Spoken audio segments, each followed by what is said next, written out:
found in a shipwreck that sank sometime between 80 to 60 BC. And the functions of the mechanism are various. It is an astronomical instrument that enables you to even make measurements, to measure how far is this star from that star, for example, the moon from that star, or which is the altitude of the sun at noon or any time during the day. And if you have appropriate tables, then you can use it to calculate your latitude and even your longitude. So it is an astronomical computer, it is what we call an anaphoric clock. It is also a meteorological instrument because it predicts the various changes of weather, when to expect to have rain in October, for example, in Greece, when to do various agricultural activities, extremely important too. A mechanical universe, a planetarium, as we said, a calendar mechanism, various calendars, based on the sun and the moon, based on the phases of the moon, and also based on the eclipses, both of the moon and the sun, of the two. And very useful for people, very useful for a ruler to know when you have important festivities, like the Olympic Games, the Pythian Games, the Nenia, the Isthmia, the Na, etc. And these were not only athletic, they were games of competitions of poetry, drama, theater, and music, and dance. So all this together at the same time. And it was also time for peace. Wars had to stop, and humans had to leave their arms before going to the Olympic Games. My father's village, for example, is the place where they used to leave their arms before going to the Olympic Games. And they had to stay for a quarantine, eating all the same things to make sure that they have not used drugs to have better performance, that is for the athletes. Now, well, humans have always been the same, of course, in Greece and everywhere, all the globe. And of course, it is a teaching device, and also a device that the rich person can have it at home to show up to the friends. But it is also very useful for the measurement of geographic latitude and longitude too, which is very difficult, but to a good accuracy, I believe. So you can use it to create maps for cartography and also for navigation, to travel around, at sea or land. It is all that. And it gives, as we said, the position of the sun and the moon, the eclipses, the planets, using, and now this is new, the period of Saros.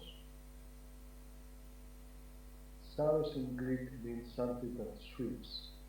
So it really covers all the sky, the moon as it goes around, well, not really like the sky, it goes like sweeping the near the ecliptic, and repeats the eclipses every 18 years almost, or even better, every 54 years in 1 month.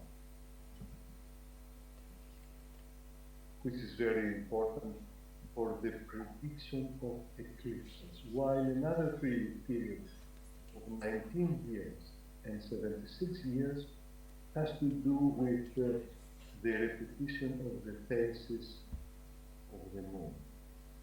The moon will come back to the same position where it is tonight, let's say at 10 o'clock, with the phase that it has tonight, near this star after exactly 19 years. And another very important thing is that this instrument, as all scientific instruments, has a manual, a user's manual. A user's manual that tells us how to open it, how to set it up, how to orient it towards this part of it, to make observation, how to measure a distance in the sky. And it has many references to the planets, the motion of the planets.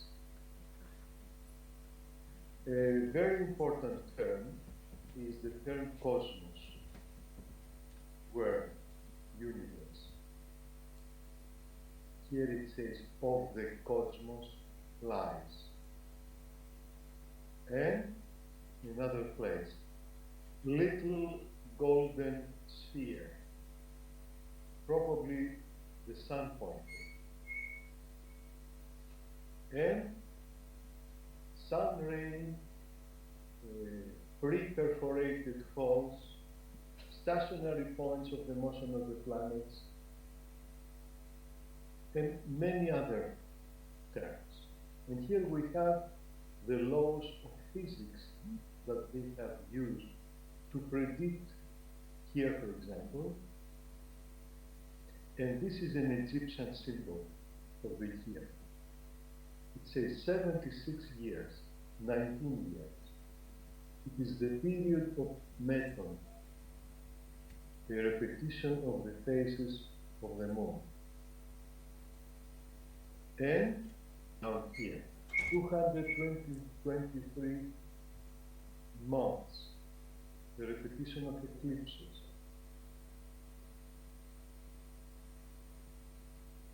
A viewfinder, we read, sun ray, we measure the altitude of the sun probably. And let's put another question. How can we construct such an eclipse? What we need really? Because we need astronomical knowledge, mathematics, the notion of causality, laws of physics, and the notion of modeling, that we can translate the mathematics, the circles, let's say, or the periodicities to gears, because we can perform mathematical operations using gears.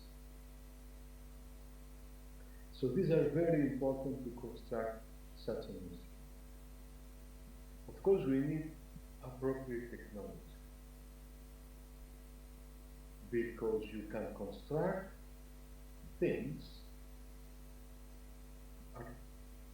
based on the technology that you have. It's very important to have the appropriate tools and skills, of course. Again, very important. So, to have astronomy, you need observatories. And this is the observatory of Meton, that I mentioned before, where he discovered this 19-year period. Probably he refined it in his way, because I think that this 19-year period was known to prehistoric people as well. Of course, you need clocks, various types, and instruments like the mechanics that were clocks as well. This is a huge clock, it's 12 meters. right? It is an octagonal tower with sort of clepsydra that also moves a mechanical instrument similar to the Antikythera mechanism that was inside. And these days we studied it with one of my students. That's how you have the mechanism. But by the way, this one has been constructed around 100 BC. At the beginning of the 1st century BC.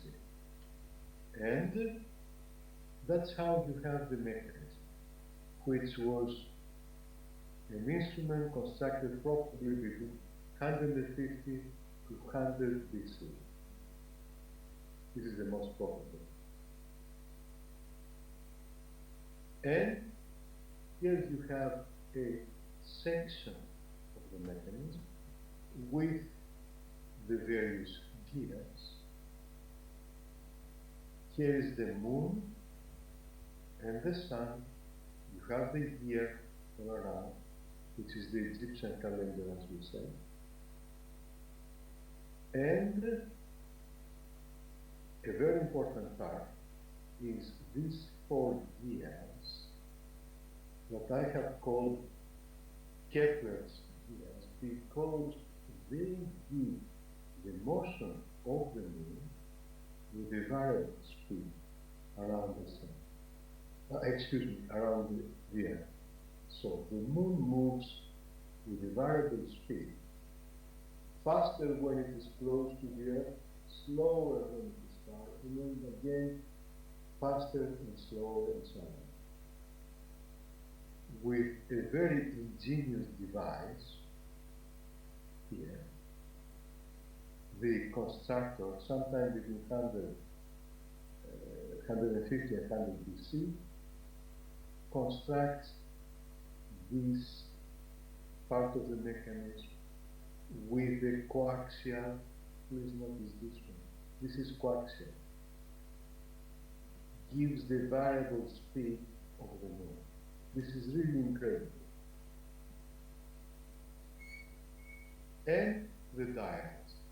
Here we have the dials of the eclipses and of the phases of the moon. An 18-year calendar and a 54-year calendar here, while at this place we have the 19 and 76-year calendars based on the phases of the moon.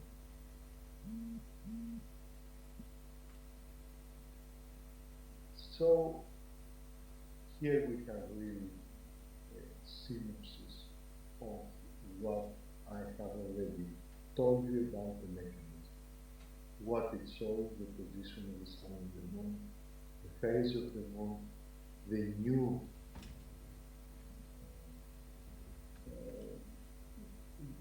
month when it begins, and also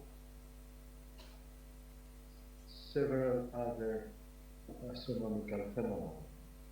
And to summarize, it is an important astronomical instrument that enables the people, the user, to have whatever one wants to know concerning the time. When we have the beginning of the month, when we have the beginning of the year, when we have festivities.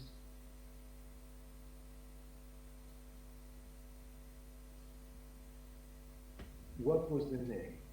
As I said before, the name was tablet, which is very surprising. And also at times it is called sphere, and also astrolabe, or little astrolabe. Also meteoroscopion, which means to observe the sky, or to know the meteorological phenomena. It is similar. And in this ancient text, which is the story of Alexander, we have his mother, Olympia, talking to Nefertiti, that was the king of Egypt at the time, and this pharaoh takes off his pocket a tablet made of gold and ivory, with the 7 stars, with a clock, the sun and the moon. The sun is made of crystal, the moon is made of diamond, because diamond at that time it means a hard rock. And the so-called Jupiter is bluish, aquamarina perhaps. Saturn is made of serpentine, Venus of sapphire, Mercury of emerald, and the clock is made of marble. And this royal tablet that human mind cannot understand, made of ivory, ebony, gold, and silver, with 3 concentric circles, with the 36 stars, the zodiac, the sun in the middle, and the moon. And another very interesting here, again, a table one can construct that shows continuously the motion of the sun. So it is really a clock. Sun moves, so you have the hour as well. And, well, this is similar to the one before. You can take with this instrument the position of the apogee and perigee of the sun and the moon and the planets at the appropriate region of the sky, at the appropriate degree in the sky, etc. So, ladies and gentlemen, this instrument that is made of gears of brass that rotate around axis and has indicators is the oldest computer that I wanted to describe to you today, and all the bits and bytes of your computer, of your telephone even, they have exactly their roots in this very ancient instrument that has also very deep roots in Alexandria and Egypt and Greece.